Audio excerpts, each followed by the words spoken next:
Bante, waktunya untuk ceramah dhamma 30 menit, lalu dilanjutkan dengan tanya jawab 45 menit, Bante. Ya. Baik, waktu dan tempat kami persilakan, Bante. Baik, terima kasih Saudara Karvin yang sudah membuka acara dengan luar biasa sekali. Juga tadi didahului dengan MC juga yang luar biasa, yang sangat ceria, Saudari Vanessa. Dan kemudian juga tentu saya harus menyapa yang saya hormati, Suhu Xianping, yang sebagai pembina, juga Bante Citaguto, dan juga para pembina yang non-sangga, yang luar biasa sekali, termasuk juga tadi adalah manajer bidang kemahasiswaan dan alumni yang memberikan sambutan juga dengan sangat luar biasa. Tentu tidak ketinggalan Kalyana Project yang memang juga selalu menghadirkan lagu-lagu Buddhis yang luar biasa, karena memang pembabaran dhamma kan tidak harus dengan ceramah, tapi bisa dengan musik, dengan tarian, dengan berbagai hal yang bersifat seni juga bisa. Nah, memang tema kita pada kesempatan ini yang diadakan oleh KMB Dhammamita, ini memang luar biasa sekali. Sebetulnya Saudara Garvin sebagai psikolog ini wah sudah mengerti dengan baik sekali ya.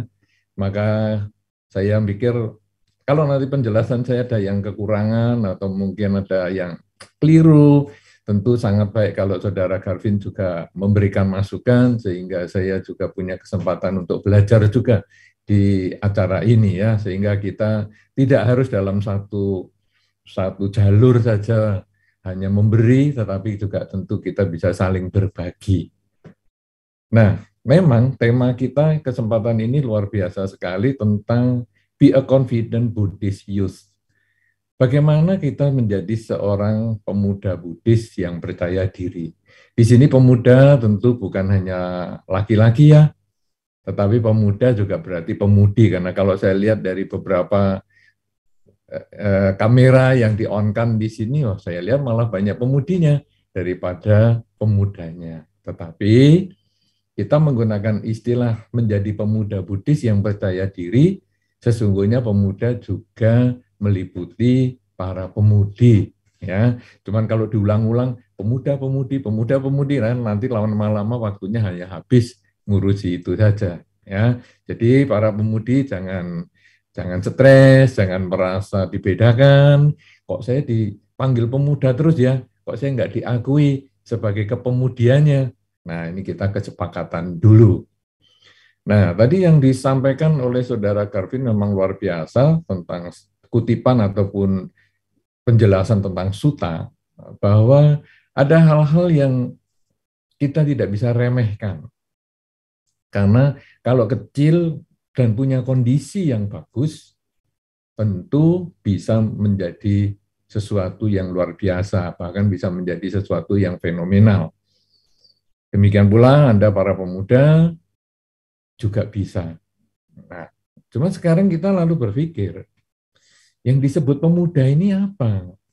Generasi muda ini apa? Karena ada beberapa yang menganggap generasi muda itu adalah berbasis pada usia. Sehingga, wah ini kita masih mahasiswa, berarti kita masih muda.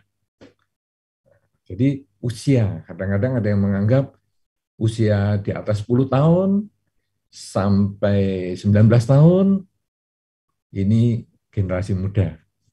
Ada juga yang menganggap ya 10 tahun sampai 24 dan lain sebagainya. Jadi kita memang kalau tadi usia sampai 24, mungkin Anda ada sebagian yang belum nyampe 24, tapi ada juga yang sudah lebih sehingga merasa ya usia saya sudah 27, berarti kan saya sudah bukan pemuda. Nah, ini kalau berbasis usia.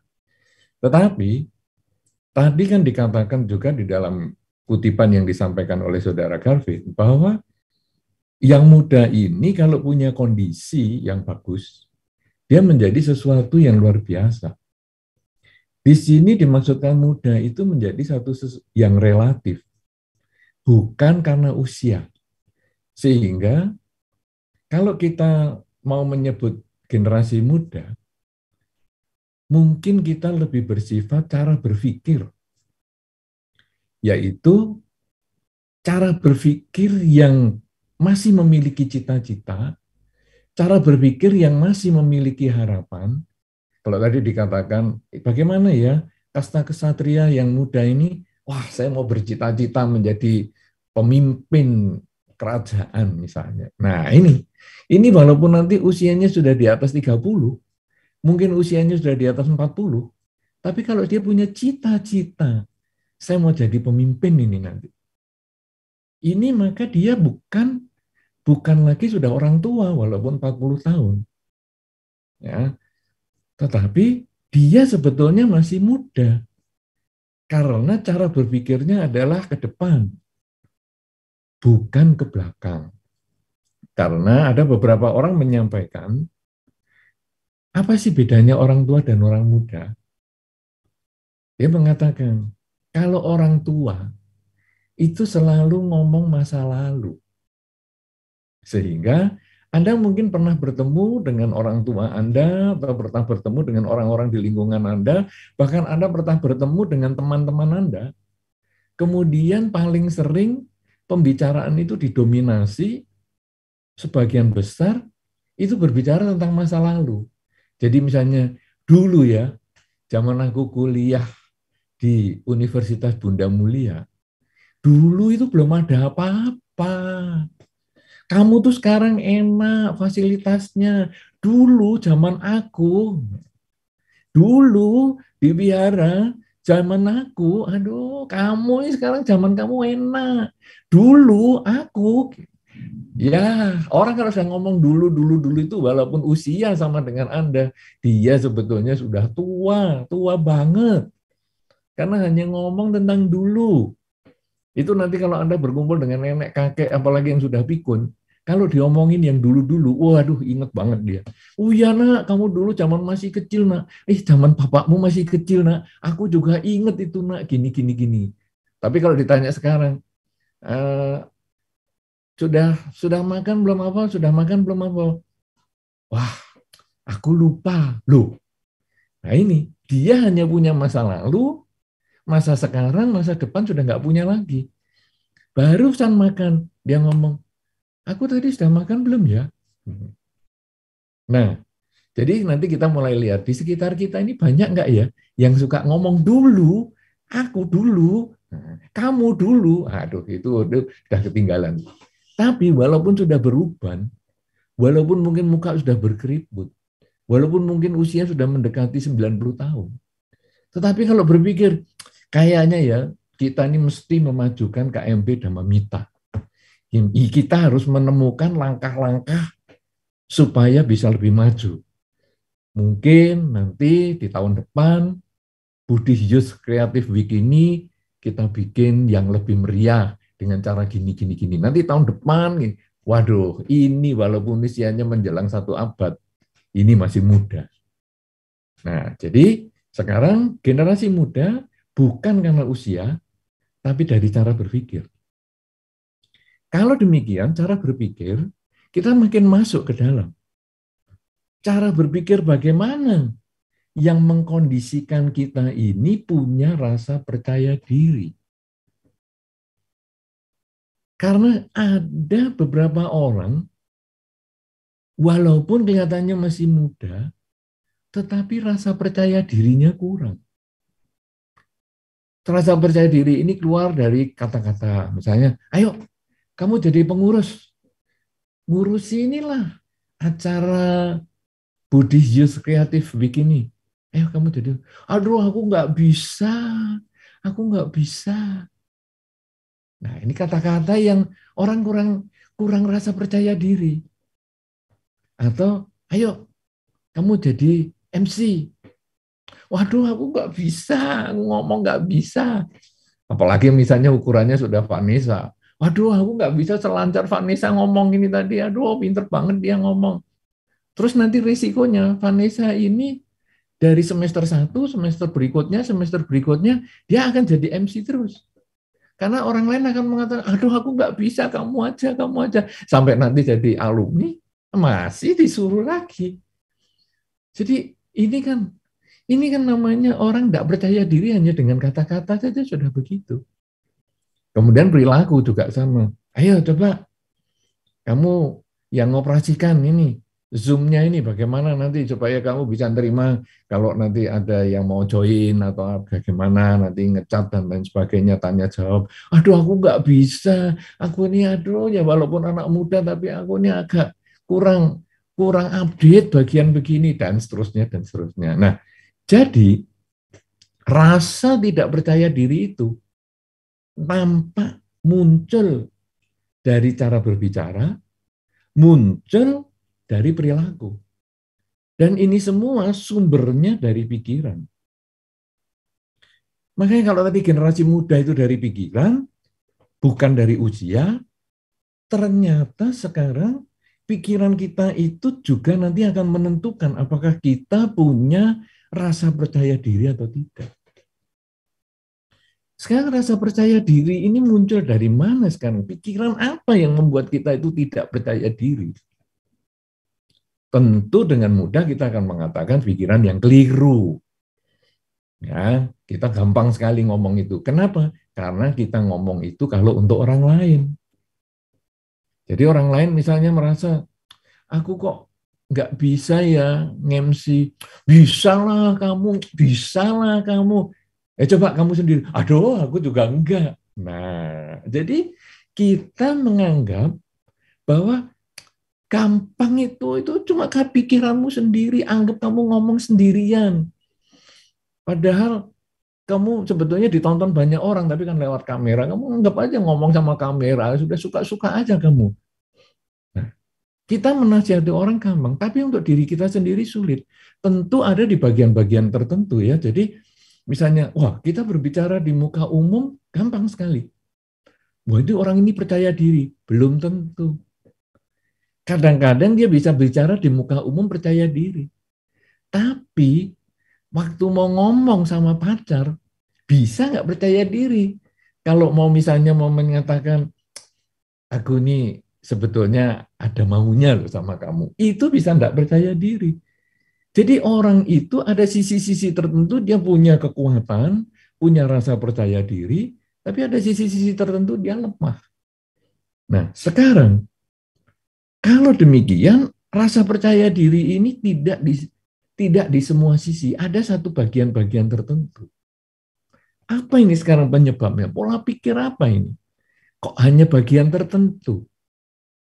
Nah, orang yang punya rasa percaya di sisi yang tertentu itu karena dia merasa, aku dulu pernah bisa. Aku nge-MC, bisa. Aku ngoperasikan Zoom, bisa. Aku memberikan sambutan sebagai ketua panitia, bisa. Aku menyanyi, bisa. Nah, dia percaya diri di bagian itu. Tapi di bagian lain, misalnya main gitar. Dulu dia waktu main gitar pertama, waktu belajar, suara gitarnya fals. Dan semua orang ketawain dia. Wih, suaranya fals gitarnya. Nah, jadi itu yang masuk dalam pikiran dia. Aduh, ayo sekarang kamu kan udah pinter nyanyi. Aku, yuk main gitar. Enggak, aku kalau main gitar untuk diriku sendiri aja. Kalau aku di kamar sendiri, aku nggak mau di depan kamu. Nah, ini dia. Ini sisi yang berbeda. Dia pinter nyanyi. Sebetulnya dia juga bisa gitar. Tapi pada waktu dia belajar, dipermalukan, kena bully, maka dia akhirnya dia takut. Nah, dan ini banyak sekali sisinya. Sekarang, saudara-saudara, kalau kita sudah punya percaya diri, gampang. Kita semua sudah tinggal ngelanjutin. Tapi kalau kita sekarang kurang percaya diri, apa yang harus kita lakukan? Hal yang pertama yang kita harus lakukan adalah kita memperbaiki pola pikir dengan mengatakan, itu kan sudah lewat. Dulu saya main gitar ditertawakan, itu kan 5 tahun yang lalu. Dan dalam 5 tahun ini kan saya sudah belajar terus. Sehingga penampilan saya tentu hari ini akan lebih baik daripada 5 tahun yang lalu. Coba kamu dengerin, kalau kita kurang rasa percaya diri, masihan ya, karena kita masih masa transisi, yang kita suruh dengarkan adalah 1-2 orang aja, yang orang yang kita percaya. Ayo, kamu dengerin. Masih salah kata teman. Oke, enggak apa-apa. Saya kan generasi muda. Saya berpikir ke depan. Hari ini saya salah, tidak masalah. Saya masih ada kesempatan untuk belajar. Karena saya berpikir ke depan. Saya bukan dulu, aduh, aku dulu pernah punya kesalahan main gitar. Enggak. Sekarang saya berpikir ke depan. Saya pasti bisa. Tunggu ya, minggu depan. Saya pasti akan lebih baik daripada hari ini. Nah, ini generasi muda. Dan ini nanti yang bisa percaya diri. Loh, bagaimana sekarang? Kok kita bisa punya rasa percaya diri seperti itu? Kita melihat bahwa di dalam Dharma, salah satu unsur jalan mulia berunsur 8, jalan yang keenam, yaitu adalah daya upaya yang benar. Daya upaya yang benar ini isinya adalah kalau kita punya kelebihan, pelajari penyebab kelebihan itu. Kemudian kita tingkatkan di masa sekarang. Jadi saya punya kelebihan di masa lalu. Saya bukan berarti saya menolak masa lalu. Saya pemuda, saya menolak masa lalu. Tidak. Tapi saya harus mempelajari jalan hidup saya dari masa lalu. Karena masa lalu itu sebetulnya kalau ada kelebihan, saya pinter nyanyi, saya dulu dipuji karena saya manajemennya bagus, finance saya juga bisa bagus. Ada nilai-nilai kelebihan di situ, saya cari sebabnya, dan saya akan tingkatkan di masa sekarang. Supaya di masa depan, saya akan menjadi lebih baik lagi. Karena saya adalah generasi muda, maka saya berpikir juga ke depan untuk meningkatkan kualitas diri saya, melebihi masa lalu, bahkan melebihi saat ini. Tapi masa lalu saya juga punya kekurangan, saya belajar gitar juga gagal itu 5 tahun yang lalu. Tidak masalah. Kekurangan di masa lalu, saya cari sebabnya. Kenapa saya kok kemarin mendemonstrasikan permainan gitar saya kok saya ditertawakan? Saya terlalu cepat. Saya baru belajar 3 minggu sudah saya mau sombong. Nih loh, aku bisa main gitar. Iya, ditertawakan. Oke. Sekarang sudah 3 minggu plus 5 tahun. Dan saya tiap hari belajar terus. Pasti saya punya kelebihan. Pasti sudah ada peningkatan. Nah, jadi kekurangan di masa lalu saya perbaiki sekarang. Kalau tadi kelebihan di masa lalu saya tingkatkan. Kekurangan di masa lalu saya perbaiki. Nah, ini dia. Makanya kemudian setelah 5 tahun saya akan juga belajar dari masa lalu. Saya nggak akan gitar di depan kamera untuk ditonton ratusan orang. Sekarang saya ngajak teman kos saya saja, 2 orang saja. Sini, saya akan main gitar saya, kemudian kamu kritik kalau ada kekurangan. Nah, kemudian kita main. Kalau dikritik, yang kritik 2 orang atau 1 orang yang nggak begitu sakit hati. Tapi kalau ditertawakan 20 orang sampai 100 orang, waduh kita ya malu juga. Nah, jadi dikritik. Oh, kamu kurang, ini caranya gini, kamu nggak usah tegang, dan lain-lain. Oke, saya perbaiki. Kekurangan saya perbaiki menuju masa depan yang luar biasa. Karena saya generasi muda. Sehingga saya berpikir bagaimana meningkatkan kualitas diri saya. Kalau kemarin ada kekurangan, maka sekarang saya perbaiki. Di masa depan, saya harus menjadi lebih baik. Nah, sekarang, sama wayamo yang tadi merupakan unsur ke-6 dari jalan mulia berunsur 8 itu, bukan hanya berbicara kelebihan dan kekurangan kita sendiri, tapi kita juga berbicara kelebihan dan kekurangan orang lain. Jadi, orang lain itu juga punya kelebihan. Dia main gitarnya kok bagus sekali ya, freestyle dia bisa. Wow, aku kok belum bisa. Nah, kelebihan orang, coba kita pelajari. Karena ini di dalam Dharma, ini juga menjadi faktor yang ditekankan. Di dalam Dharma, Sang Buddha menyebutkan, aku ini jalan.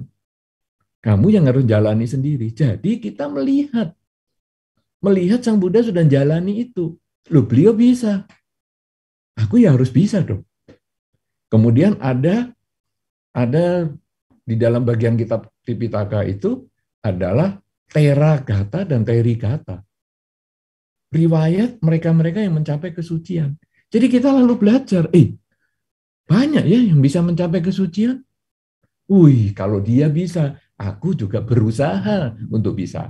Ibaratnya tadi, ular kecil kalau terkondisi, dia juga bisa menggigit dan menimbulkan satu reaksi yang cukup besar. Nah, api kecil juga sama. Berarti aku sekarang ya mungkin masih api kecil ya, nggak apa-apa.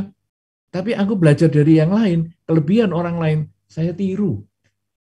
Jadi saya tidak iri dengan kelebihan orang lain, tapi saya meniru kelebihan orang lain. Karena mungkin dengan saya meniru, saya mencapai hasil yang lebih baik daripada saat ini. Kemudian, orang lain juga punya kekurangan. Wah, saya lihat si A itu, dia sukses nih main gitarnya. Wah, dia sudah pentas kemana-mana. Tapi ternyata dia itu tidak banyak belajar lagi. Dia merasa puas dengan kesuksesannya. Dan akhirnya dia ketinggalan dengan orang-orang yang lebih muda yang berusaha lebih baik lagi. Kalau begitu, aku juga harus belajar seperti itu. Artinya belajar seperti itu, belajar menghindari kesalahan yang sama yang sudah dilakukan orang itu. Karena orang itu melakukan kesalahan, berarti saya juga berpotensi memiliki kesalahan yang sama. Kalau tadi orang itu mempunyai kelebihan, saya juga berpotensi memiliki kelebihan kalau menjalankan jalan yang telah dia jalani. Jadi, samawayamo ini, daya upaya yang benar ini, 4 unsurnya. Kelebihan sendiri, pelajari sebabnya. Mulai sekarang sampai selamanya, tingkatkan. Perbaiki terus ditingkatkan supaya di masa depan kelebihan yang sudah kita miliki akan terus ditumbuhkan, dikembangkan mulai sekarang sampai selama-lamanya. Kekurangan yang kita miliki jangan menjadi trauma bagi diri kita. Tapi kita lalu menyadari, ya sudahlah itu milik masa lalu. Tapi itu pelajaran yang berharga. Seperti Thomas Alva Edison, ketika dia mencoba bola lampu pijar, sudah 3.000 jenis bahan yang digunakan. Beliau tidak mengatakan gagal, tapi beliau mengatakan, aku sudah belajar bahwa di dunia ini ada 3.000 jenis logam tidak bisa digunakan untuk bahan bola lampu pijar. Jadi ini adalah cara berpikir, bukan melihat itu sebagai kegagalan, tapi itu adalah faktor belajar untuk kita perbaiki saat ini dan kita tingkatkan di masa depan. Ini 2 saja sudah luar biasa. Karena kelebihan sendiri bisa tambah meningkat, kekurangan sendiri terus ditekan. Ini 2 sudah luar biasa sekali untuk menimbulkan rasa percaya diri. Tetapi samawayamo ini masih nambah 2 lagi. Bahwa kita juga harus belajar dari orang lain. Orang lain punya kelebihan. Aku ya coba-cobalah. Inilah makanya kita banyak sekali kan ada ceramah-ceramah yang ada motivatornya, kemudian ada tentang orang-orang yang testimoni orang-orang yang sukses dan lain sebagainya.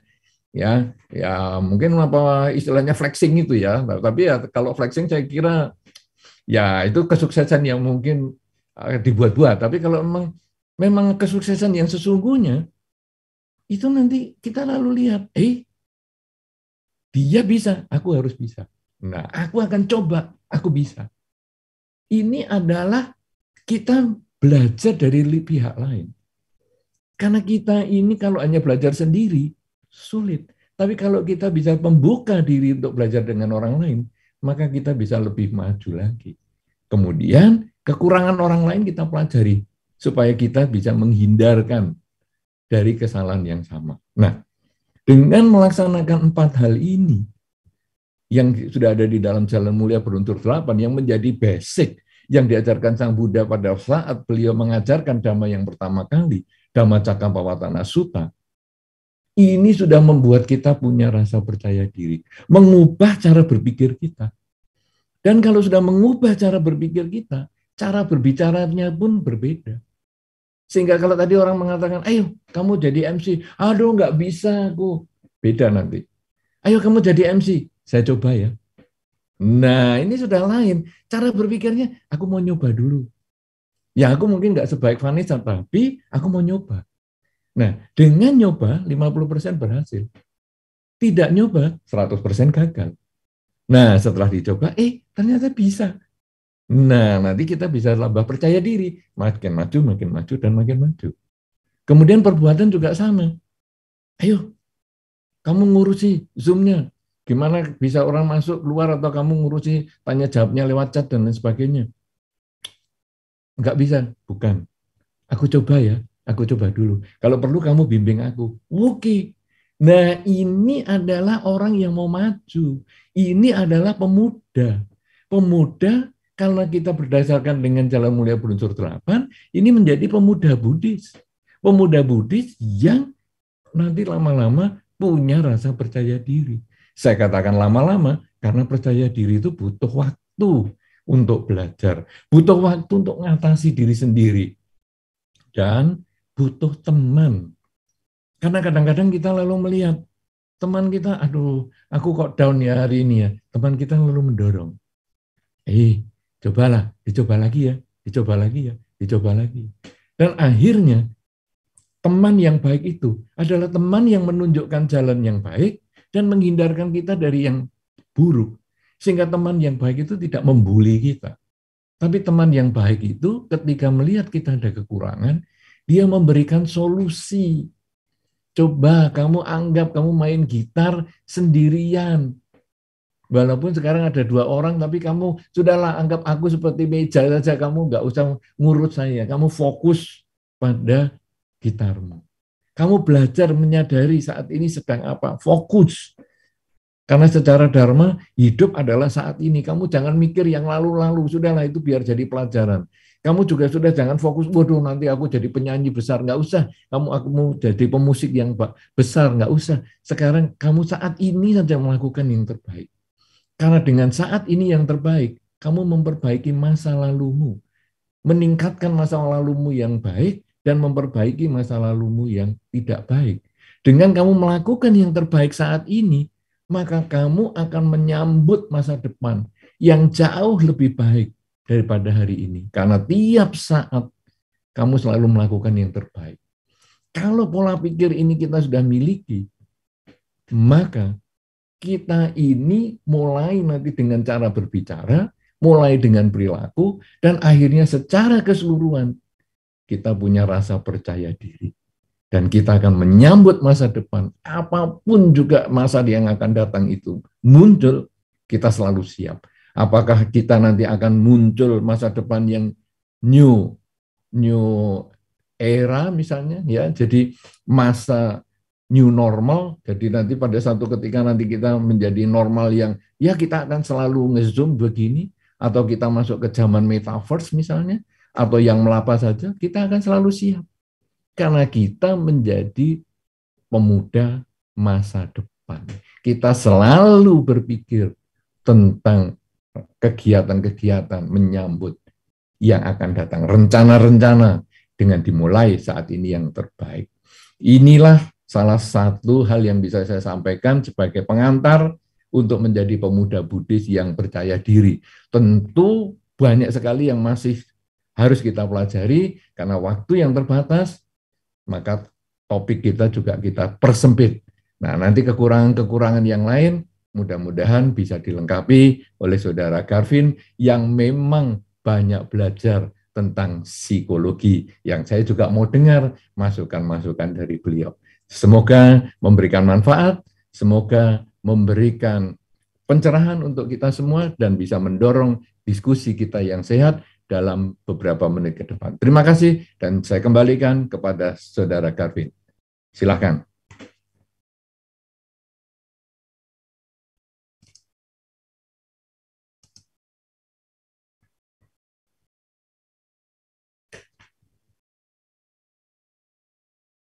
Oke, baik. Mohon maaf, ternyata mesti minta izin dulu baru di unmute ya. Ini pas permasalahan teknis.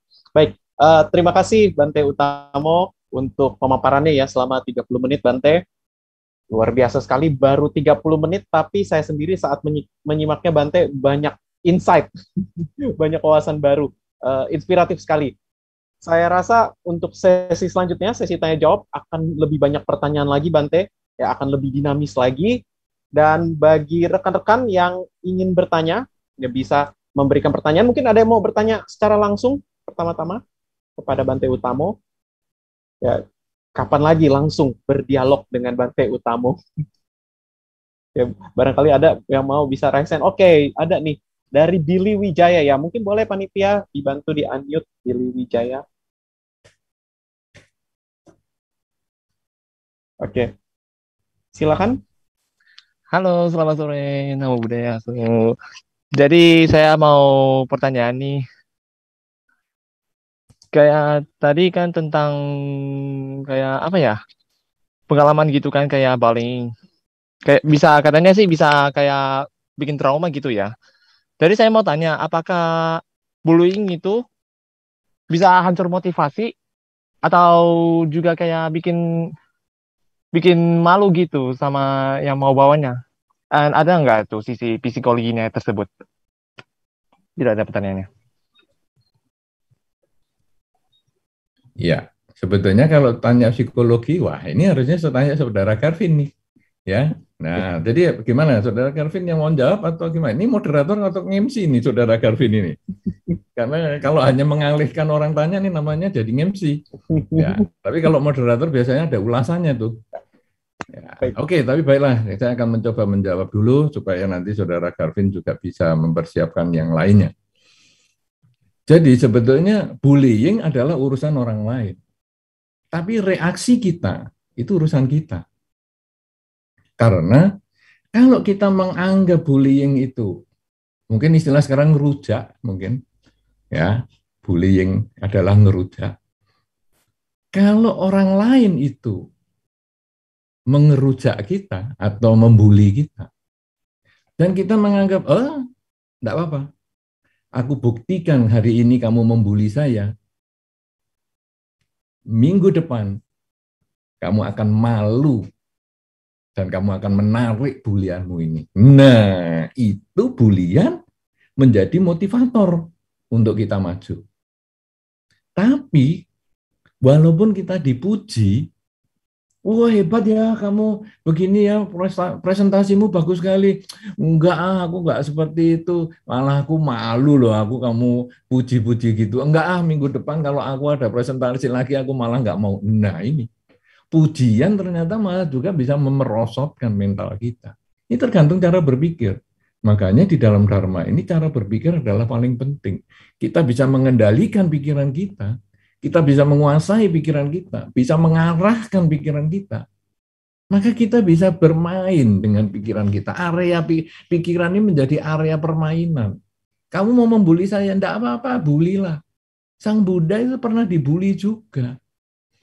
Pertapa, kamu pengangguran ya, pengangguran, kemudian kemana-mana, hanya terima dana makan, dan lain-lain. Itu ada itu. Tapi Sang Buddha jawabnya apa? Kalau kamu itu memberikan makanan kepada tamu, kemudian tamunya tidak mau makan, kira-kira makanannya mau kamu apain? Iya, aku makan sendiri. Nah, ya sama. Kamu sekarang ngasih saya buli-buli seperti itu. Tapi aku enggak nerima. Ya, ambilin sendiri. Sederhana sekali. Dan orang kalau membuli terus-terusan dan kita tidak terlalu menanggapi, lama-lama capek juga. Contoh, kalau Anda punya adik, kemudian Anda kerjain. Adiknya, nangis, Anda seneng. Kerjain, sering dikerjain. Tapi sekarang adik Anda sudah agak dewasa, dikerjain, diam aja. Cuma dikili-kili aja, dikit-kit gitu aja, nah, enggak usah kerjain yang sampai serius banget. Dikit-kit gitu. Waduh, kalau dikit-kit dulu adiknya goyang-goyang sambil ketawa-ketawa, kita seneng. Sambil ngaget-ngaget, dibikin kit-kit gitu. Tapi sekarang dia sudah dewasa, dia bisa mengendalikan pikiran. Dikit-dikit dia diam aja. Lama-lama Anda akan mengatakan, aduh nggak asik nih, males aku sudah ngitung-ngitung kamu. Nah ini dia. Artinya apa? Silahkan Anda mau melakukan apa saja. Mau membuli, mau apa silahkan. Mau memuji silahkan. Tapi reaksi kita bagaimana? Di dalam Dhamma Sang Buddha juga menyampaikan, kamu kalau dipuji orang, jangan langsung kesenangan. Karena nanti pujiannya itu tipuan, kamu nggak ngerti. Karena kamu nanti menganggap itu benar, padahal salah. Nah, jadi kamu harus mengatakan, kalau benar, maaf ya, nggak usah dipuji, aku memang seperti itu kok. Nah, santai aja. Kemudian kalau kita tidak seperti itu, jelek sebetulnya, tapi dipuji-puji, maaf ya, aku nggak seperti itu. Biasa aja. Tidak usah menganggap, aduh, aku kan nggak sebagus itu. Biasa aja. Maaf ya, aku nggak sebaik itu. Datar, netral. Sebaliknya, di dalam Dhamma juga disampaikan, kalau kita dicela orang, termasuk dibully orang, dengarkan baik-baik, jangan emosi. Kalau itu benar, wah terima kasih, saya sudah diingatkan. Bagus. Tapi kalau itu salah, nggak usah emosi. Maaf ya, aku nggak seburuk yang kamu katakan. Santai. Nah ya, jadi selama kita bisa mengendalikan pikiran kita, apapun di luar kita bukan masalah. Di luar kita sebetulnya adalah netral. Diri kita yang tidak netral. Anda dibully ketika Anda tidur, Anda tidak bisa ngapa-ngapa. Karena Anda tidur, Anda dibully paling buruk pun, Anda diem, malah senyum-senyum. Atau Anda dibully pakai bahasa yang Anda nggak ngerti. Anda dibully pakai bahasa Ukrainia misalnya. Wah, Anda nggak ngerti apa-apa. Wah, dibully paling sejelek-jeleknya pakai bahasa Ukrainia. Anda malah senyum-senyum. Wih, ngomong apa itu? Nah, jadi bulian itu karena masuk ke kuping Anda dan masuk dalam pikiran Anda bereaksi. Tapi kalau pikiran ini Anda kendalikan, maka reaksinya bisa diminimalisir. Ular segede apapun juga, kalau ada pawangnya, dia juga akan bisa ditundukkan. Ular derik yang berbisa sekalipun, kalau ada pawangnya, dia bisa ditundukkan. Jadi ular kecil bisa berbahaya kalau bukan sama pawang. Ular sudah gede, kalau ada pawangnya, dia tidak akan ada apa-apa. Pikiran ini kalau sudah dipawangi, mau apa dari luar itu? Nggak akan bisa ngapa-ngapa. Jelas itu, Saudara Billy? Ya, mudah-mudahan ini bisa ditambahkan, Saudara Karvin, supaya kita jadi bagus diskusinya. Silakan. Baik, terima kasih Bante. Ya, memang Bante, yang tadi Bante sampaikan itu juga secara psikologi selaras sekali. Ya, jadi kalau dalam psikologi, Bante, cara kita memaknai sebuah kejadian akan mempengaruhi emosi kita. Ya, jadi sebuah kejadian kalau kita anggap itu sebagai sesuatu yang, misalnya sesuatu yang, wah kayaknya benar nih, aku dihina seperti ini, artinya aku rendah, artinya aku kurang. Maka emosi kita akan buruk beneran. Ya, tapi kita bisa memaknai secara yang lain. Misalnya ada orang menghina kita, kita lihatnya bukan berarti kita kurang, tapi artinya ada yang bisa diperbaiki dari sini. Ya, feedback kita bilangnya. Jadi bukan hinaan, tapi feedback. Nah, di sana kita ada ruang untuk berkembang. Nah, terkait bullying, memang biasanya gini Bante, kalau bullying itu biasa pelakunya itu sebenarnya orang yang rendah diri juga biasanya. Justru karena dia rendah diri, dia mencari tanda kutip orang yang dianggap ya, orang yang dianggap bisa dia rendahkan juga gitu, sehingga bukan dia yang paling rendah gitu. Itu secara kasar. Nah, jadi kalau rekan-rekan di sini misalnya ya mengalami bullying gitu, jangan ya, ada sedikit ketakutan manusiawi lah, ada sedikit sedih manusiawi lah. Tapi kita perlu pahami, yang melakukan itu sebenarnya rendah diri sebenarnya. Dia juga merasa kecil sehingga dia cari teman, tapi caranya salah. Ya, gimana ngadepinnya? Ya, yang pertama tadi kata Bante udah sesuai banget ya. Kita mau maknainya apa nih? Ya, kita bisa memaknai bulian itu sebagai sesuatu yang permanen misalnya. Ya, wah aku kalau permanen itu maksudnya wah aku memang bodoh ya, aku memang rendah ya, aku memang kurang ya. Aku udah takdirnya diginiin. Habis kita.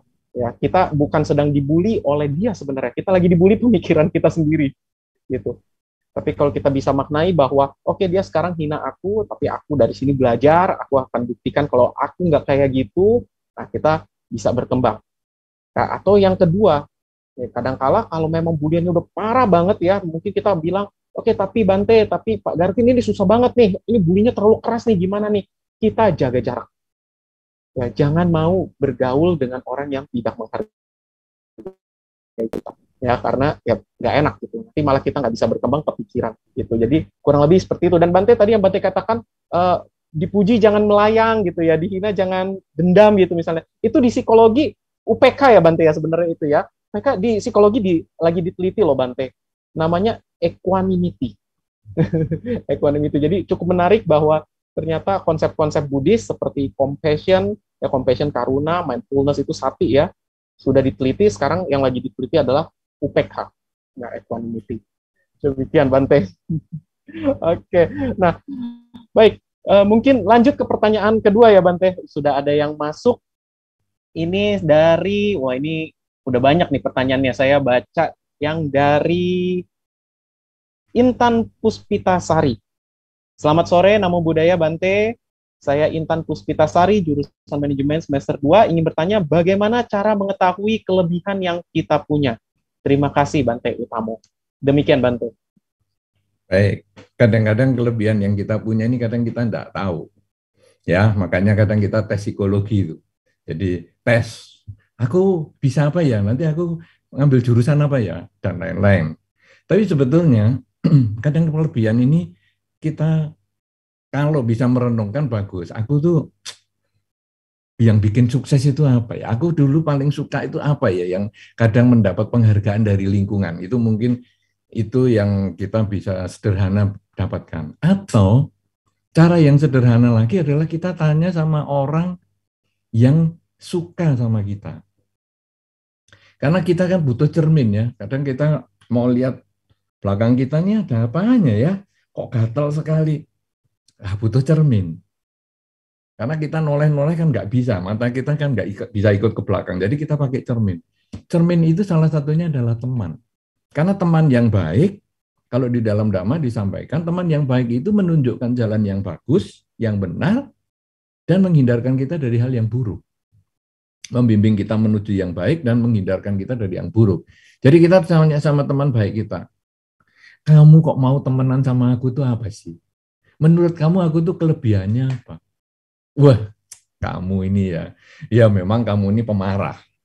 Tapi kamu itu baik orangnya. Marahnya sebentar. Kita kadang karena marahmu tuh kita masih emosi. Kamu sudah ngejak kita makan bakso. Aduh, kita sampai gregetan tapi ya kalau nolak bakso kan sayang nih. Jadi ya udahlah makan. Dan endingnya aku ya happy juga. Nah, jadi kita lalu tahu, oh kelebihanku itu aku itu mudah cair.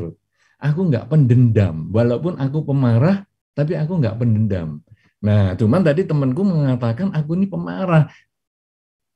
Ini yang aku kendalikan. Jadi kalau sekarang aku sudah mulai emosi, aku mulai rem. Aku kurangi ngomong, aku tidak terlalu banyak kontak mata, kontak telinga, supaya saya tidak naik emosi saya.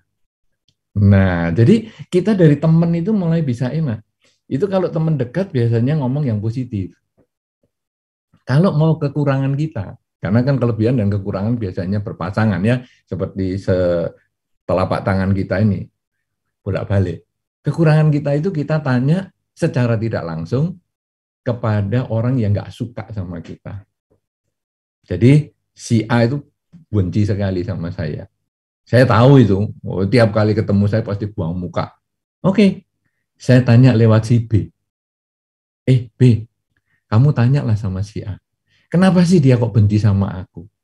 Wah, itu nanti kalau si B tanya, itu keluar kamus kebenciannya yang buruk-buruk tentang kita. Kenapa sih kamu kok nggak suka sama itu? Oh, aduh, orang itu ya kelihatannya baik tapi pura-pura, semua macam-macam, satu kamus lah tebel. Mungkin bukan kamus tapi ensiklopedia. Kita terima, kemudian kita pilah-pilah. Yang tadi yang sudah kita bahas barusan tadi, bahwa ada yang buruk, apakah kita memang begitu? Kalau kita memang begitu, ini kesempatan kita memperbaiki. Tapi kalau yang buruk itu cuma dia mengada-ngada karena faktor subjektif, Sudah abaikan aja. Kita memang tidak bisa membahagiakan semua orang, tapi ya kita berusaha yang terbaik. Tapi tentu usaha kita ini belum tentu bisa diterima oleh semua orang. Ya sudah, saya berusaha saja terbaik. Nah, jadi kita lalu melihat dari ensiklopedia keburukan kita itu, ada beberapa yang menjadi motivator kita untuk lebih baik, tapi juga ada yang kita abaikan, atau mungkin kita tunda. Ya, ini sekarang saya belum bisa, ini sekarang saya dianggap pelit katanya. Padahal saya sekarang ini sebetulnya masih ekonominya terbatas banget.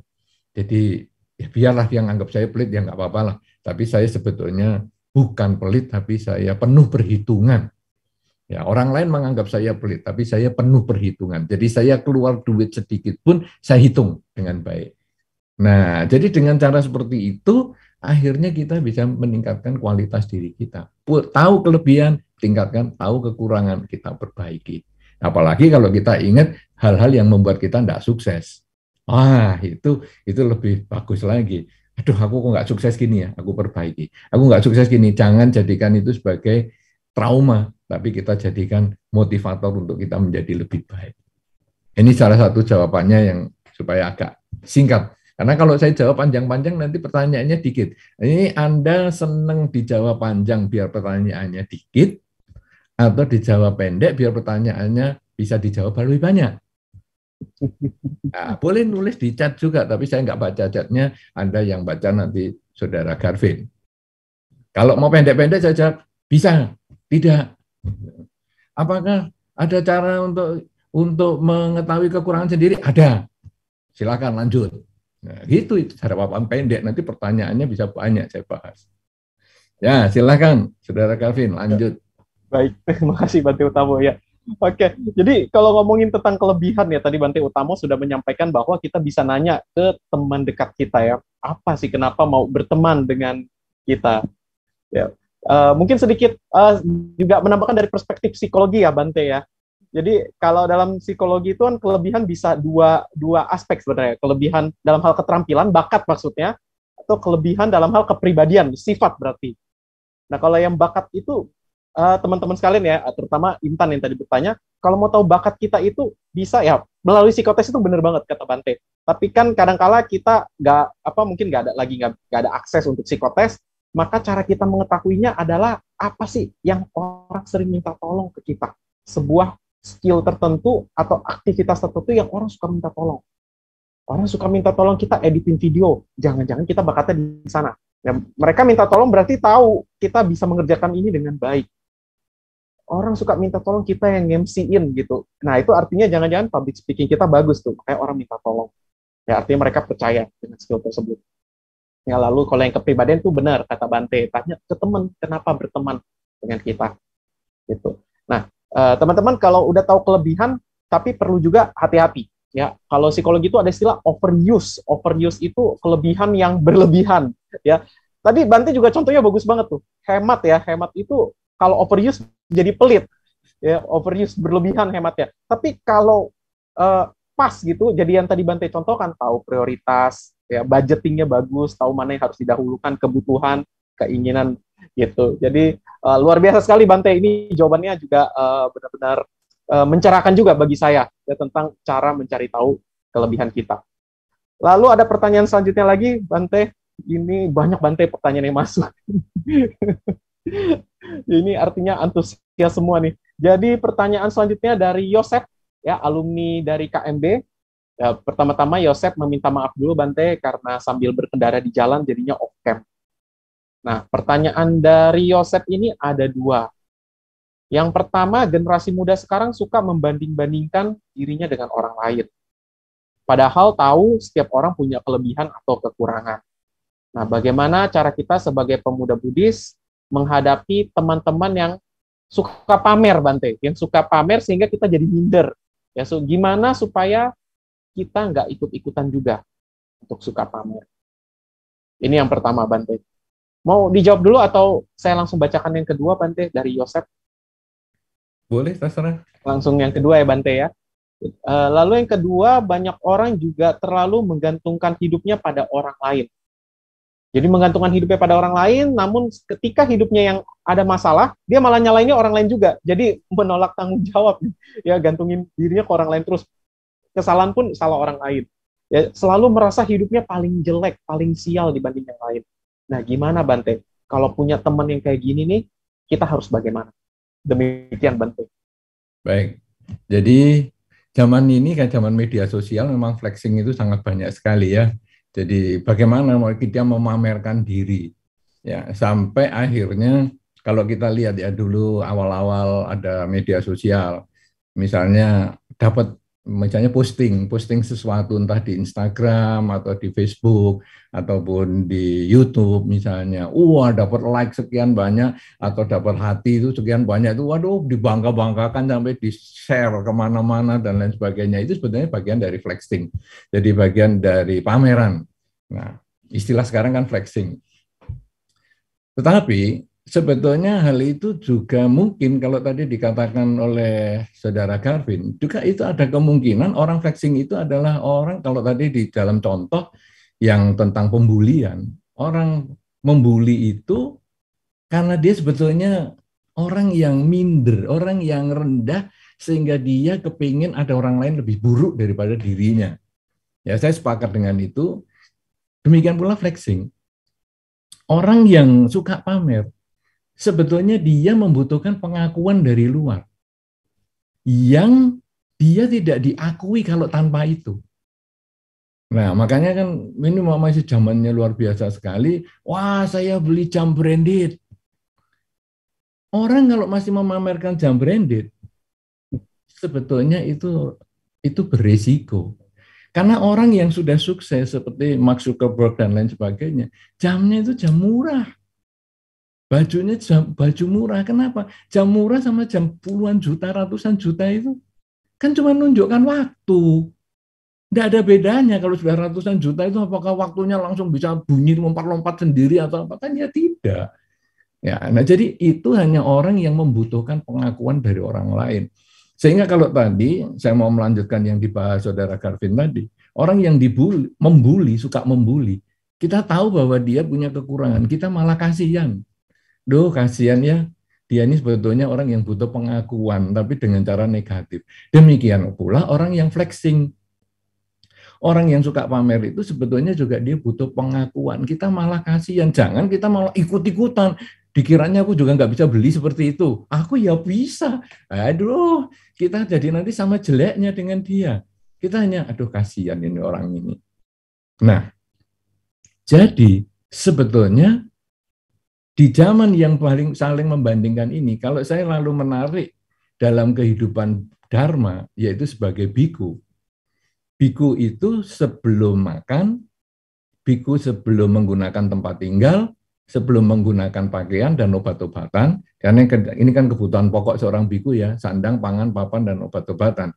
Sandang adalah pakaian, papan adalah tempat tinggal, kemudian pangan itu adalah makanan, dan obat-obatan adalah untuk sarana kesehatan. Para biku sebelum dan setelah menggunakan keempat kebutuhan pokok ini, kebutuhan primer ini, dia melakukan perenungan bahwa saya menggunakan ini tujuannya itu untuk apa. Misalnya pakaian, tujuan saya menggunakan pakaian ini untuk apa? Untuk menutup hal-hal yang tidak perlu diketahui oleh umum. Kemudian juga supaya saya tidak terganggu oleh insek ataupun nyamuk dan lain sebagainya. Kemudian juga supaya saya tidak terkena udara yang mungkin ekstrim dan lain-lain dan lain-lain.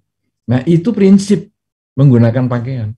Sekarang pakaiannya mau jubah, mau kaos yang sudah berumur 10 tahun, mau jas yang mahal puluhan juta, mau baju yang ratusan juta, tujuannya apa? Tujuannya kan sama. Kenapa harus dengan tujuan yang sama itu tapi dibiayai sedemikian mahal? Kemudian makanan. Makanan juga begitu.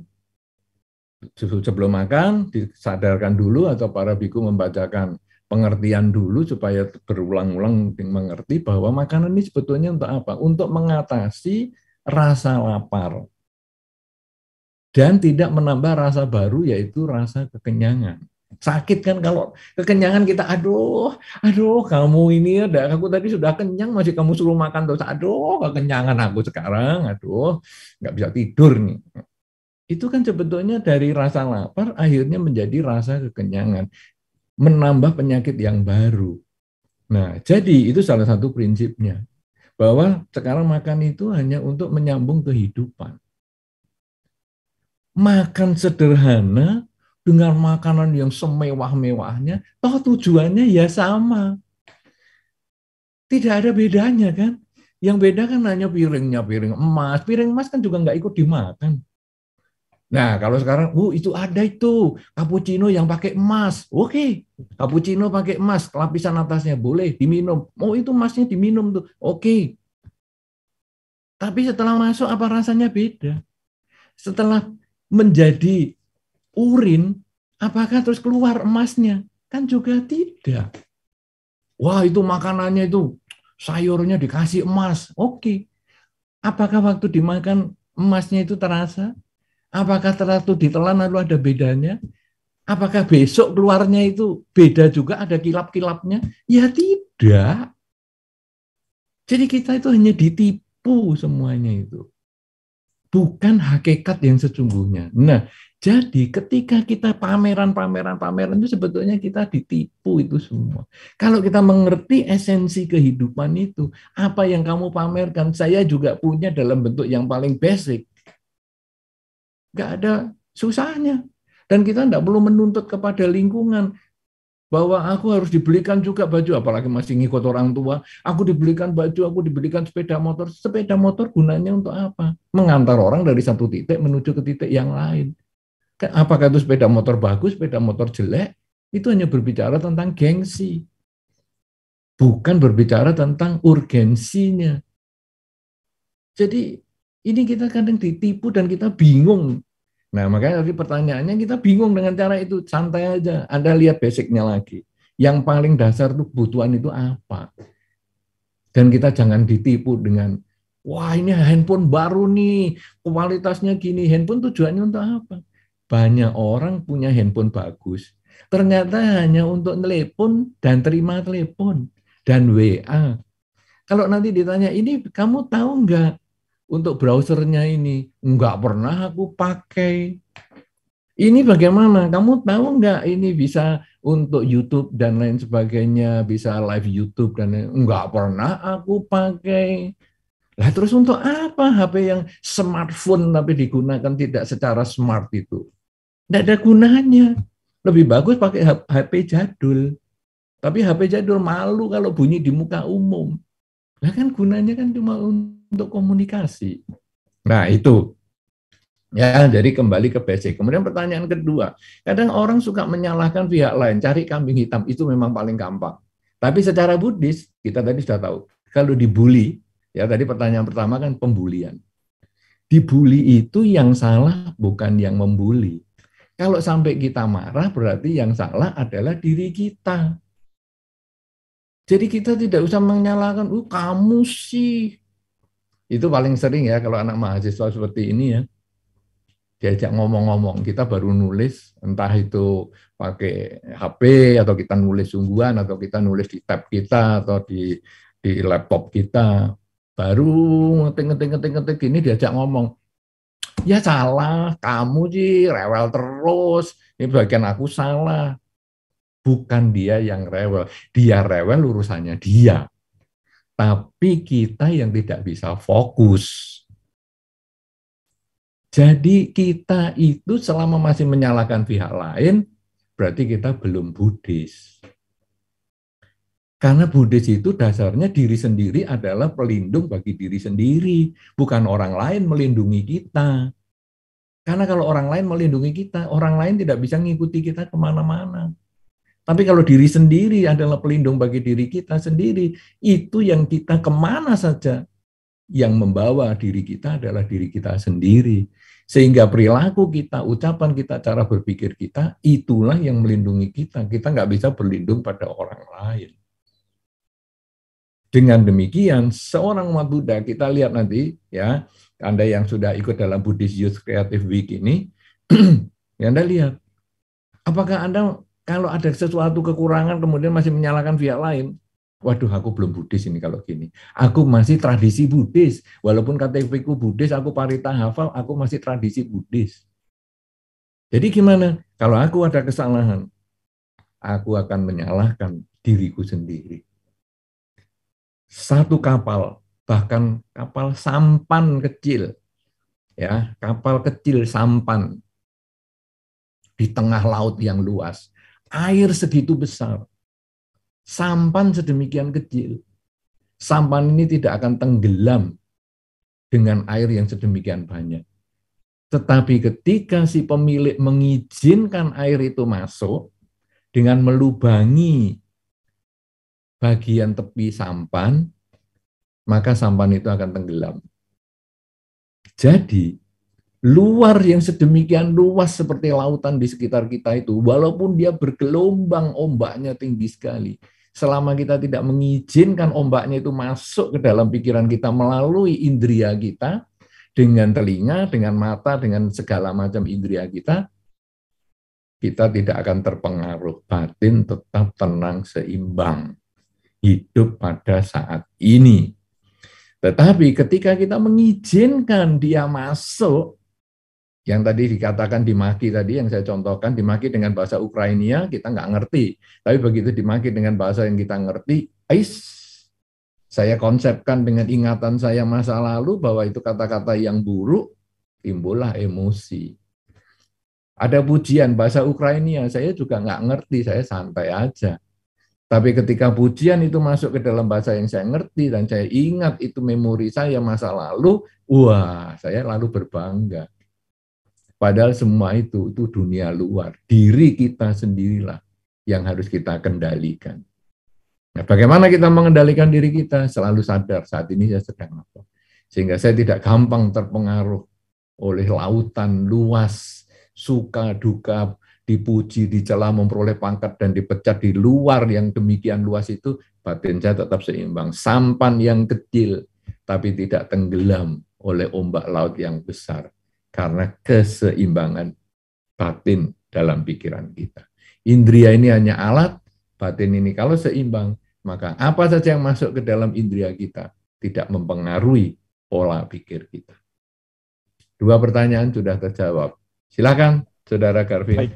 Oke, baik. Terima kasih Bante untuk jawabannya. Ya mungkin Saudara Yosep ya tadi ya yang bertanya. Jadi jawaban dari Bante adalah kalau ada orang pamer, flexing, kita juga perlu tahu kalau dia itu sebenarnya rendah diri juga. Makanya pamer ya Bante ya. Ya sebenarnya prinsipnya sih mirip kayak kalau kenapa orang cari makan? Karena lapar, kurang makanan. Cari minum, karena haus, kurang minuman. Kenapa pamer? Karena mungkin kurang pengakuan ya Bante. Makanya pamer gitu ya. Dan teman-teman juga apa ya? Saya selalu memberikan saran sih kalau di kelas psikologi ya, terutama mahasiswa saya di prodi psikologi UBM gitu. Saya suka bilang ke mahasiswa saya bahwa kita jangan bandingin diri dengan orang lain lewat sosial media karena nggak adil. Orang akan pamerin momen terbaiknya di sosial media. Orang akan pamerin prestasinya pasti. Orang akan taruh di sosial media itu hal yang baik tentang dia, prestasi dia lagi seneng, dia lagi ulang tahun dan lain-lain yang bagus-bagus lah. Gitu. Yang jelek-jelek dia nggak akan tunjukin, pasti dia umpetin. Ya jadi kalau kita bandingin diri sama orang lain tapi lewat sosial media pasti kita akan minder karena kita lihat bagus-bagusnya doang, buruk-buruknya dia nggak nunjukin ke kita. Ya padahal sama. Nah, tadi Bante juga ada ngomong di awal pada saat ceramah orang juga punya kekurangan. Ya kitanya suka nggak sadar. Kita lihat rumputnya doang yang hijau.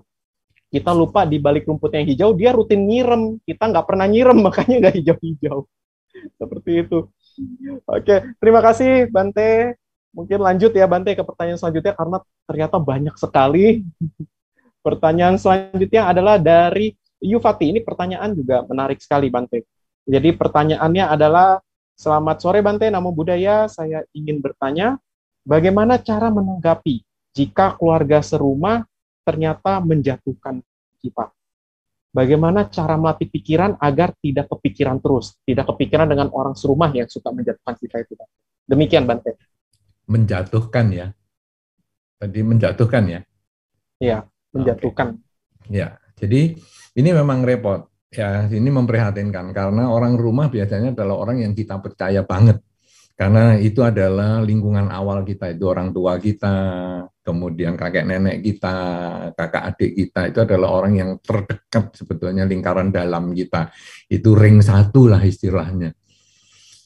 Itu itu kalau sampai dia kemudian menjatuhkan kita, efeknya sangat sangat dalam.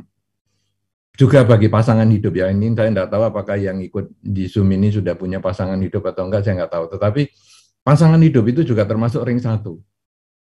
Kata-kata yang paling menyakitkan yang dikeluarkan oleh pasangan hidup atau kata-kata yang mungkin tidak sengaja dikeluarkan pasangan hidup itu bisa melukai batin itu sampai puluhan tahun bahkan sampai meninggal. Itu bisa terjadi. Salah satunya misalnya ya, dia akan mengatakan, waduh, aku ini kerja kok gimana ya, banyak kesulitan tahun-tahun ini ya karena kena pandemi dan lain sebagainya. Kita mengatakan gitu kepada pasangan hidup. Sebetulnya ya kita hanya mengucapkan kalimat itu saja sebagai unek-unek lah, bukan untuk minta solusi atau apa. Tetapi pasangan hidup kemudian mengatakan, kamu sih nggak seperti si A, kamu males. Langsung. Kita itu hanya mau cerita, bukan mau minta solusi atau malah dihakimi seperti itu. Tapi begitu dia mengatakan, kamu sih males nggak kayak si itu, dibandingkan tadi, langsung. Dan sejak itu mungkin semangat kita langsung hilang. Aduh, sudahlah, aku nggak mau lagi ngomong sama dia. Akhirnya hubungannya juga jadi jauh, komunikasinya juga jauh, semangat kerjanya juga sudah nggak ada dan lain-lain. Dan akhirnya dia mencari pujian di tempat lain. Ketika ada orang lain bisa memuji dia, "Ih, kamu nih ya hebat sekali ya, bisa kerja dengan baik, dengan gini walaupun hasilnya masih belum memadai, tapi kamu semangatnya masih luar biasa dan lain sebagainya." Wah, kita nyari orang itu. Nah, jadi memang tadi saya barusan mengatakan bahwa lautan dipuji, dicela, memperoleh pangkat, dipecat, dan lain sebagainya, untung dan rugi itu di sekitar kita. Selama kita tidak mengizinkan dia masuk ke dalam pikiran dan melewati indera kita, sebetulnya tidak ngapa-ngapa. Tapi karena ini yang ngomong adalah orang terdekat kita, ring satu kita. Kalau dia ring 10 di sana, sudahlah, aku nggak mau pusing. Karena dia nggak tahu saya. Tapi ini ring satu. Wah, itu betul-betul sakit hati. Ini sembuhnya lama, walaupun kita mengerti. Ya, ini sebetulnya kita sudah bahas dari pertanyaan-pertanyaan sebelumnya, kita sudah bahas bahwa sebetulnya kita kalau menyadari hidup adalah saat ini. Saya punya kekurangan, betul saya punya kekurangan. Mungkin saya agak malas, oke saya agak malas, tapi saya akan bertekad untuk menjadi lebih rajin. Karena saya ingat tanggung jawab saya, maka saya bertekad untuk lebih rajin. Ya, tetapi kita mengerti itu tapi masih sulit. Ini yang ngomong ayah saya sendiri dan itu diulang-ulang terus. Aduh, saya sampai nggak bisa saya melakukan apa-apa. Saya caranya gini lebih baik. Udahlah saya mengakhiri hidup saya dan lain-lain. Waduh, itu akhirnya jadi berkepanjangan tak karu-karuan. Padahal sebetulnya intinya sama, sadari hidup adalah saat ini. Dan jadikan celaan, hinaan sebagai motivator. Bagi Anda yang masih muda, para pemuda, kadang kalau putus cinta, itu waduh sakitnya kemana-mana. Aduh aku putus cinta lagi. Sudah 5 kali pacaran, putus cinta 7 kali. Aduh berat. Oke. Ketika Anda putus cinta kemudian Anda hilang semangat, itu salah. Anda ketika putus cinta, Anda justru mengatakan, baik, kamu putus dengan saya, tidak masalah, bagus. Saya akan buktikan di masa depan kamu mesti nyesel karena putus sama saya. Wah, itu membuat kita mencari diri kita yang berkualitas itu di mana. Sehingga dia layak nanti akhirnya namaskara sama kita. Ayo balik lagi. Maaf, kuda yang baik tidak akan pernah makan rumput di tempat yang sama untuk kedua kali. Sorry. Wow, ngeri banget. Kenapa bisa demikian? Karena kita menunjukkan kualitas diri kita. Terima kasih kamu dulu sudah menghina saya. Karena hinaanmu itu cambuk bagi saya. Tanpa hinaanmu, aku males selamanya. Tapi kamu menghina saya. membuat saya bangkit untuk maju. Nah, jadi ini bisa kita terapkan siapa saja. Cuman ya sekali lagi, ring 1 keluarga itu memang agak lebih parah ya efeknya. Tetapi tiap orang juga beda-beda. Tadi kalau Saudara Calvin mengatakan bahwa di medsos itu kebanyakan nilai-nilai yang positif, betul, karena itu kita seperti ngedit. Ya, Anda kalau foto-foto kan biasanya juga diedit. Aku nggak suka sama teman yang sebelah ini, tolong dibuang, diedit. Jadi kita tunjukkan yang bagus. Tetapi ternyata ada juga edit itu untuk menunjukkan yang jelek, yaitu untuk minta bantuan. Jadi sebetulnya kita sakitnya itu, luka itu hanya kecil. Tapi karena kita di zoom agak besar, lukanya kelihatannya gede banget ini. Padahal kalau di sebelahnya dikasih korek api untuk ukuran, itu kecil setengah korek api. Tapi karena dia dibesarkan sampai 1 layar penuh, ini loh aku ada luka nih sekarang, aku jatuh nih luka, waduh aku masuk ke rumah sakit minta bantuan segini. Ya bisa, karena itu semua permainan editing. Sehingga kalau kita hanya belajar dari media sosial itu hanya menampilkan yang kita ingin tampilkan. Banyak sisi yang kita tidak ingin tampilkan. Nah, kalau sekarang bulian itu muncul entah dari media sosial, entah muncul dari karya kita, entah muncul dari apa saja, jawabnya tetap satu. Jadikan bulian itu siapapun yang memberi sebagai semangat untuk maju. Buktikan mereka yang membuli itu malu nanti di masa depan. Karena kalau Anda bisa punya motivasi seperti ini, maka bulian justru memperkuat Anda. Emas itu, emas batangan, kalau dibakar, ditempa, dia menjadi perhiasan yang mahal. Manusia juga sama, ketika dia ditempa, dibakar dengan pengalaman, dibakar dengan rasa sakit, dibakar dengan bulian, dielus dengan pujian, digosok dengan pujian, maka dia akan menjadi perhiasan yang mahal. Nilainya menjadi mahal.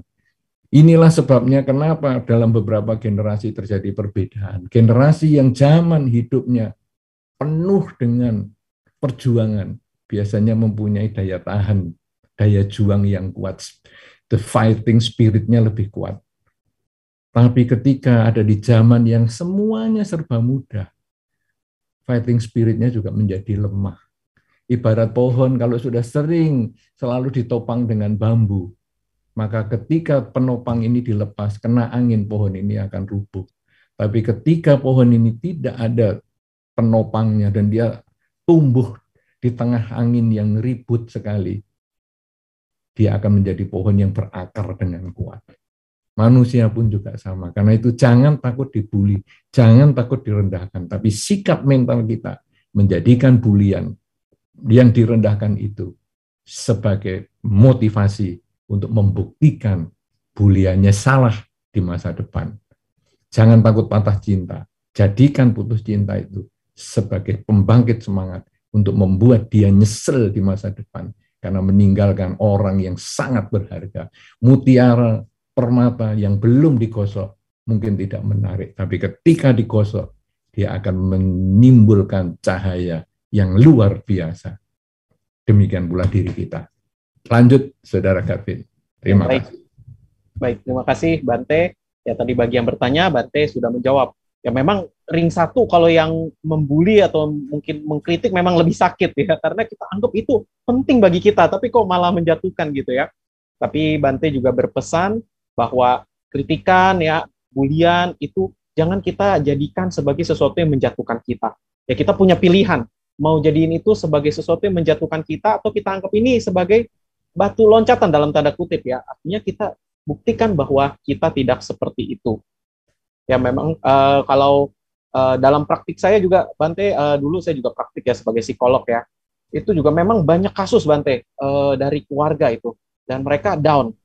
Gitu. Biasanya kalau seperti itu nasihat yang bisa saya berikan paling hanya ya karena serumah ya pasti akan ketemu, kalau minta dijauhin nggak bisa kan karena serumah ya, mau nggak mau membatasi komunikasi ya, dengan membatasi mungkin secara emosional bisa netral dulu, itu bisa lebih netral akan lebih enak, dan mencari support dari luar rumah ya, mungkin sahabat ya, sahabat di wihara, sahabat di tempat kerja gitu.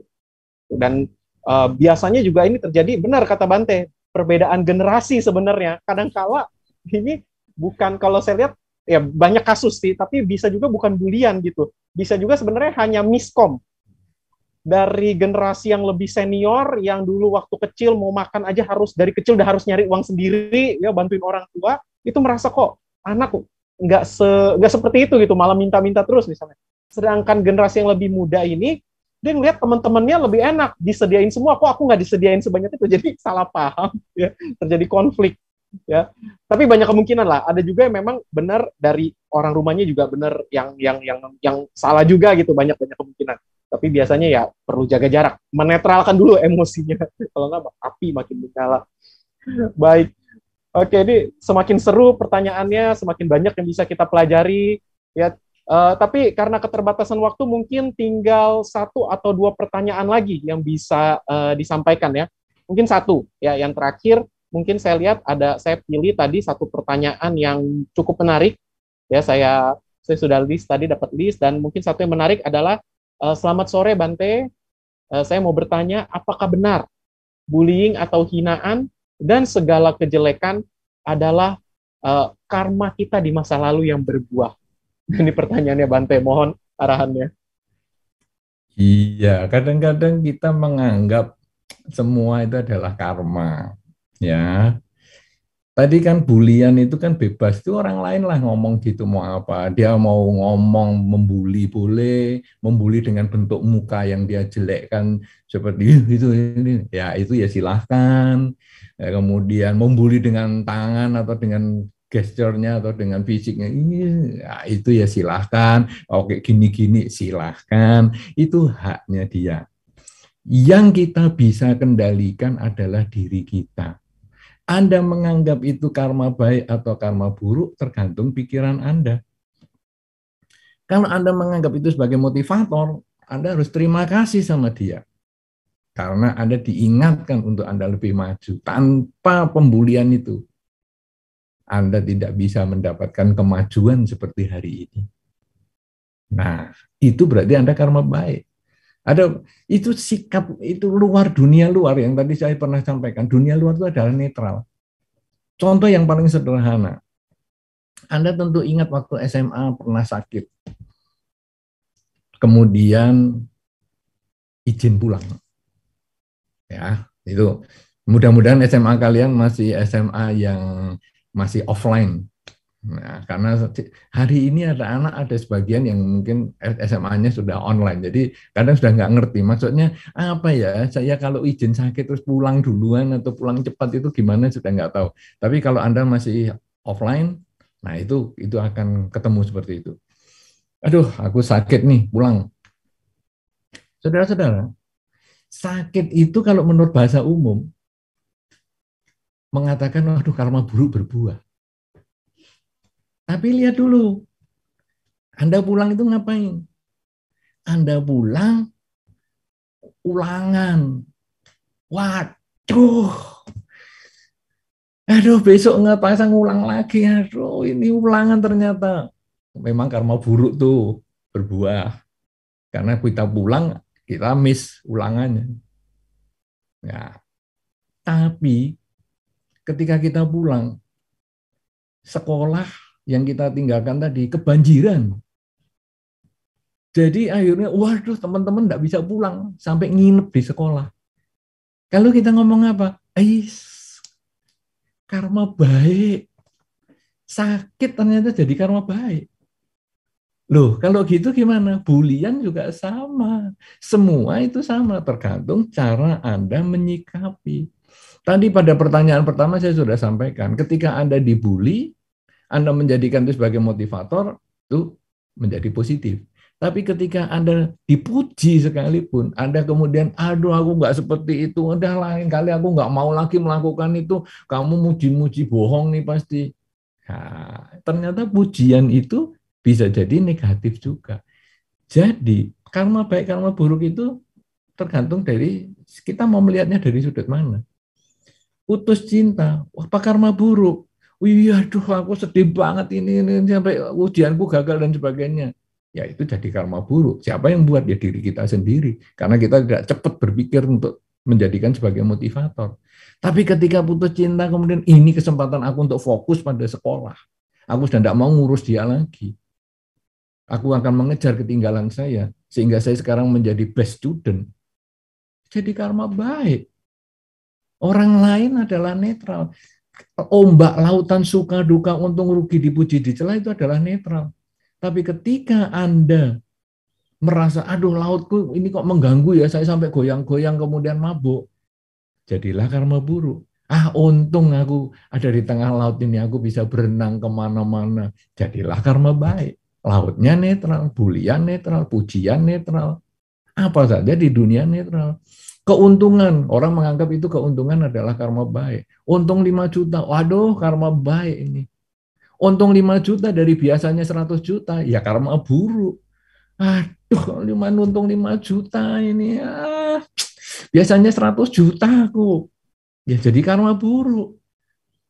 Rugi 5 juta. Wah, mesti karma buruk. Belum tentu. Biasanya aku ruginya 100 juta kalau lihat yang seperti ini. Ternyata aku ruginya cuma 5 juta. Karma baik. Ini semua cara berpikir. Kendalikan pikiran, maka karma baik akan datang pada Anda. Di Inggris ataupun di Eropa itu ada namanya sekolah keberuntungan.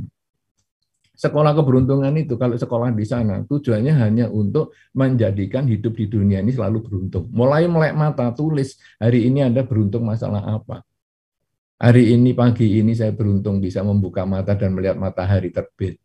Hari ini saya beruntung saya masih bisa melihat pasangan hidup saya. Hari ini saya beruntung saya masih bernafas. Hari ini saya beruntung masih bisa bekerja. Hari ini saya beruntung ini. Semakin Anda banyak mengucapkan kata beruntung, maka sepanjang hari itu hidup Anda penuh dengan karma baik. Tapi ketika pagi bangun kemudian, aduh hari kerja lagi, Senin lagi, kapan Jumatnya? Anda sudah menanam karma buruk di situ. Kemudian noleh ke sebelah, iya pasangan hidupnya masih yang ini, kapan gantinya? Karma buruk lagi. Ya masih ketemu napasku lagi, sehingga aku harus punya tanggung jawab, bayar kredit sana, kredit sini. Karma buruk lagi. Jadi hidupnya tidak beruntung, tidak beruntung, tidak beruntung, tidak beruntung. Cara berpikir yang diperbaiki, hidup Anda akan beruntung. Cara berpikir tidak diperbaiki, hidup kita akan selalu menderita. Jangan selalu menyalahkan pihak lain, tapi adalah dari tergantung cara berpikir kita. Begitu, Saudara Karvin. Lanjut, satu pertanyaan lagi. Baik, Bante. Bante, berarti kalau saya minta izin menyimpulkan, ini berarti sebenarnya apapun yang terjadi itu bisa netral, tapi akan menjadi baik atau buruk tergantung cara kita memaknainya ya, Bante ya. Baik. Jadi ini saya jadi kepikiran juga nih, waktu dulu saya belasan tahun yang lalu, Bante, itu juga pernah ya karma buruk berbuah bilangnya nih, kena tipu lah ya, uang sebesar saya harus biaya kuliah saya 1 semester. Pada saat itu saya bayar sendiri uang kuliahnya, waduh. Tapi gara-gara itu, Bante, saya jadi belajar ya, ternyata kalau ada orang nawarin sesuatu tuh kita mesti cermati baik-baik, bener nggak dia mau nawarin yang baik atau tipu-tipu ya. Itu saya baru ngalamin rasanya sekarang, Bante, ketika kasus nih banyak orang kena tipu investasi bodong, orang kena tipu robot trading ya, lain-lain. Itu teman saya pada rugi ya, dibawa kabur uangnya. Saya nggak ngalamin karena saya nggak tergiur. Saya baca, lihat prospektusnya, kok kayaknya aneh, keinget pengalaman belasan tahun yang lalu. Ya itu ya, apakah karma buruk? Iya bisa jadi, tapi itu jadi karma baik juga. Sekarang saya jadi lebih waspada, uang belajar. Demikian, Bante. Terima kasih banyak, Bante. Nampaknya waktunya juga sudah habis, Bante. Jadi mohon maaf, Bante. Seru sekali sebenarnya, Bante. Mungkin ini kalau saya buka lagi nih bisa 10 pertanyaan lagi. Tapi karena waktu juga ya sudah dari Rando juga sudah selesai. Demikian, Bante. Saya berterima kasih banyak kepada Bante sudah berkenan menyediakan waktunya, memberikan ceramah dhamma luar biasa sekali. Tentunya pasti bermanfaat bagi kita semua. Ya, dan sebelum saya tutup, izinkan saya memberikan sedikit simpulan, Bante, tentang apa yang sudah Bante sampaikan. Ya, tadi Bante mengatakan bahwa Buddha atau tua itu mindsetnya. Kalau mikirnya masa lalu terus, ya nggak bagus. Itu biasanya orang tua tuh ya, mindsetnya masa lalu terus. Ya, kita pemuda itu mindsetnya ke depan. Ya, apa yang bisa dikembangkan, apa peluangnya. Ya, tadi Bante juga mengutip ya dari Sama Wayama, Jalan Mulia berunsur 8 ya, Sama Wayama, daya upaya benar, hal baik yang sudah kita miliki kita kembangkan, hal buruk yang kita miliki kita kurangin. Ya, jadi kita jangan membiarkan sifat buruk kita berkembang, yang harusnya kita kembangkan adalah sifat baik. Dan tadi juga Bante memberikan ajaran juga bahwa kita perlu mengubah cara pikir kita, karena dengan pikiran kita berubah, ucapan dan tindakan kita juga berubah. Jadi jangan mikir nggak bisa, tapi bagaimana caranya untuk bisa, mungkin gitu ya Bante ya, bagaimana caranya untuk bisa. Dan terakhir juga Bante ada mengatakan butuh teman yang mendorong. Nah, jadi bagi rekan-rekan di sini mencari kalyana mita. Ya, apalagi ini KMB Dhamma Mita, ya, sahabat dalam Dhamma. Ya, jadi mencari sahabat yang dalam Dhamma yang bisa mendorong kita untuk hal yang baik. Jangan yang dorong kita ikut yang buruk-buruk. Ya, nanti arahnya juga buruk. Ya, dan kita juga fokus ke saat ini. Karena kalau kita mikirnya masa lalu terus, ya kita nggak berkembang. Tapi kalau mikirnya masa depan yang aku harus jadi nomor satu, jadi yang terbaik, kita malah jadi bukan fokus di latihannya, malah fokus kepingin itunya gitu. Padahal harusnya kita fokus adalah saat ini latihannya. Ya, demikian yang sudah Bante Utamo sampaikan dengan sangat baik sekali. Ya, saya juga catatan saya ini penuh Bante. Tadi Bante itu sambil ngomong saya catat terus, saya ketik terus di laptop. Ya, dan ini juga akan saya baca lagi, luar biasa. Terima kasih Bante. Terima kasih, semoga kita bisa bertemu kembali di event berikutnya. Ya, mungkin terakhir sebelum kita tutup sesi Dhamma Talk dan Q&A ini, izinkan saya Bante untuk membacakan Sabe Sata Bhavantu Sukhitata. Semoga semua makhluk hidup berbahagia. Sadu, sadu, sadu. Terima kasih Bante Utamo. Terima kasih teman-teman dalam Dhamma. Soti Hontu, Namo Buddhaya.